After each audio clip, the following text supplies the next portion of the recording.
अस्सलाम वालेकुम दोस्तों, मैं हूं आमिर हबीब और आप देख रहे हैं आप सबका अपना पसंदीदा YouTube channel life with Aamir. दोस्तों आज की वीडियो है वायरलेस चैनल विड्थ की डिटेल के मतलब कि कौन सी चैनल विड्थ बेहतर है, 20 मेगाहर्ट्ज़ या 40 मेगाहर्ट्ज़। 2.4 गीगाहर्ट्ज़ डिफ़ॉल्ट तौर पर 20 मेगाहर्ट्ज़ चैनल विड्थ इस्तेमाल करती है। 20 मेगाहर्ट्ज़ चैनल विड्थ एक सिंगल चैनल इस्तेमाल करती है और 40 मेगाहर्ट्ज़ चैनल विड्थ जो है वो दो 20 मेगाहर्ट्ज़ चैनल इस्तेमाल करती है। लिहाजा 40 मेगाहर्ट्ज़ तेज़ रफ्तार और तेज़ तर मुंतकली की शरों की इजाज़त देता है। ज़ाहिर है दो चैनल्स एक से बेहतर हैं, ऐसा हम सब के जहन में आता है, लेकिन ऐसा नहीं है। नज़रियाती तौर पर हाँ, लेकिन नहीं। अगर इन चैनल्स पर शोर और मुदाखलत है, बहुत ज़्यादा तादाद में शोर और मुदाखलत के हामिल इलाकों में एक 20 मेगाहर्ट्ज़ चैनल ज़्यादा मुस्तहकम होगा।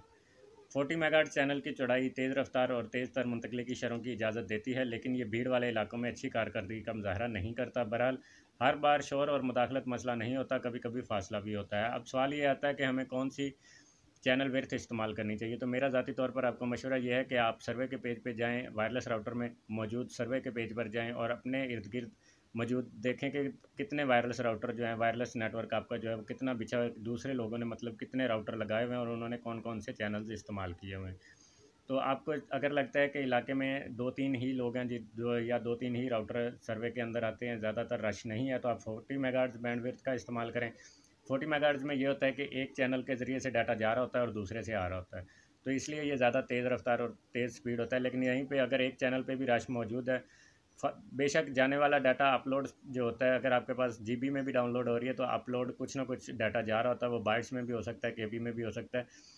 तो अपलोड वाला चैनल अगर बिज़ी होगा तो डाउनलोडिंग भी नहीं आएगी। इसी तरह अगर डाउनलोड वाला बिज़ी होगा तो अपलोड वाला फ्री पड़ा रहेगा। इसी तरह जो सिंगल 20 मेगाहर्ट्ज़ चैनल विड्थ को प्रेफ़र इसलिए किया जाता है कि उसमें आप अपने इर्द-गिर्द मौजूद देख लेते हैं कौन सा चैनल जो है वो खाली पड़ा हुआ है। जैसे 1 से 13 चैनल 2.4 गीगाहर्ट्ज़ के हैं, तो अब मैं देखता हूँ कि 13 के 13 चैनल्स में से सिर्फ 6 नंबर का चैनल खाली है, तो मैं अपने वायरलेस नेटवर्क के लिए 6 नंबर चैनल सेलेक्ट करूँगा।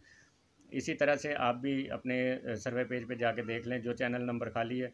अगर आपको लगता है कि बीच में काफ़ी खाली हैं, 2-3 या 4 चैनल्स इस्तेमाल हुए हैं, बाकी सारे खाली के खाली पड़े हैं या 3-4 चैनल्स पर ज़्यादा रश है, तो आप इसको 40 मेगाहर्ट्ज़ पे इस्तेमाल कर सकते हैं। लेकिन अगर ज़्यादातर 13 के 13 चैनल्स पर ही रश मौजूद है, तो वो देखें सबसे कम रश किस चैनल पे है, आप उस चैनल को अपने राउटर के लिए सेलेक्ट करें। वैसे तो 1 नंबर और 6 नंबर और 11 नंबर चैनल को प्रेफ़र किया जाता है 2.4 गीगाहर्ट्ज़ के अंदर, क्योंकि ये इसमें ओवरलैपिंग का मसला बिल्कुल ना होने के बराबर है। बाकी चैनल जो हैं वो ओवरलैपिंग कर जाते हैं, जिसकी वजह से हमारे नेट की स्पीड जो है वो स्लो होती है। तो अपना बहुत सारा ख़्याल रखना है, मुझे दुआ में याद रखिएगा। मेरे चैनल को सब्सक्राइब और वीडियोज़ को शेयर और लाइक ज़रूर कर दें। जो मेरे दोस्त मेरे यूट्यूब चैनल पर नए हैं उनको मैं खुशामदीद कहता हूँ। मुझे दीजिए इजाज़त। अल्लाह हाफ़िज़।